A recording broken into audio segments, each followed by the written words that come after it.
More clouds and chilly temperatures on this Wednesday here in central and eastern Kentucky. Hopefully we'll get back into a little bit of sunshine for the day on Thursday, but looking ahead, an impactful storm system still possible for Saturday.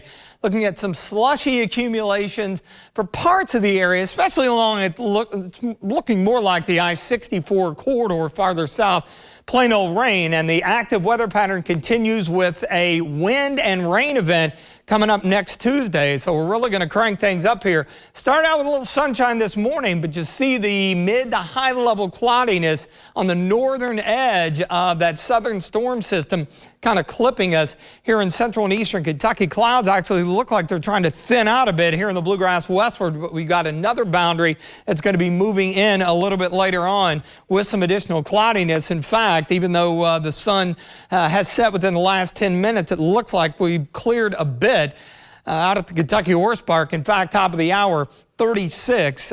Bit of a southwest wind, albeit light, but temperatures chilly with the clouds rolling in. That really tempered our temperatures moderating, so we stayed into the 30s. Much of the area still 40 there in Manchester and Clay County, and a lot of the Ohio and Tennessee Valley at or below the curve for this time of the year. You see a good bit of rain to parts of Georgia, northern Florida, area of low pressure over the Gulf of Mexico. There's the aforementioned boundary, which will drop through with very little fanfare. Looking at our futurecast here, not expecting anything than maybe a flurry or two. Some cloudiness sticking up a bit during the overnight. Still going to be cold out the door tomorrow morning, mid to upper 20s. And hopefully we can scour some of that low-level cloudiness out and get back into some sunshine. But with a north wind at about 5 to 10, we're still only looking at upper 30s for afternoon highs. Now let's jump ahead as we roll toward the upcoming weekend here. Friday, we're looking okay. By the end of the day, more so during the evening hours, we could see a bit of rain on the leading edge of this, maybe mixed in with some snow, but it's really going to be early Saturday. That's when we see that mix of rain and snow depending on location. First off, you got to keep in mind that temperatures probably worst case scenario into Saturday morning get down to freezing, and even after sunrise. You can see the blue here along the I-64 corridor farther south. It's going to be one or the other. It'll be rain or snow. We're not looking at that wintry mix, even though you see the various colors here.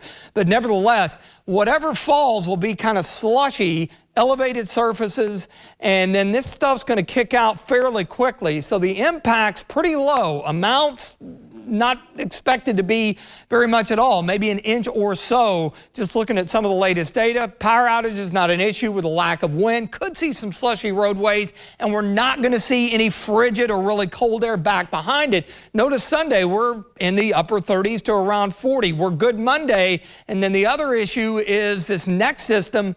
It's going to be mild enough for it to be all rain on the front side with a few snow showers on the back side. What's more problematic is going to be the wind, and we'll be setting the table for this, and we have started talking about it yesterday. Look at the forecast wind gust, 45 miles per hour plus. This thing's really going to be wound up off to our northwest, so that'll continue throughout the day on Tuesday before we back it down a week from now. So that's just something to keep an eye on. Looking ahead here, 7-day forecast. Again, a little bit cooler, or actually kind of a wash tomorrow. We'll stay in the upper 30s, and then Friday looks mainly dry. Your rain and snow event, depending on location. Notice by the afternoon, we're in the mid to upper 30s, and the precipitation's gone. Mainly a few light scattered showers on Sunday, and then we'll look ahead to Tuesday for the rain and wind moving into the area.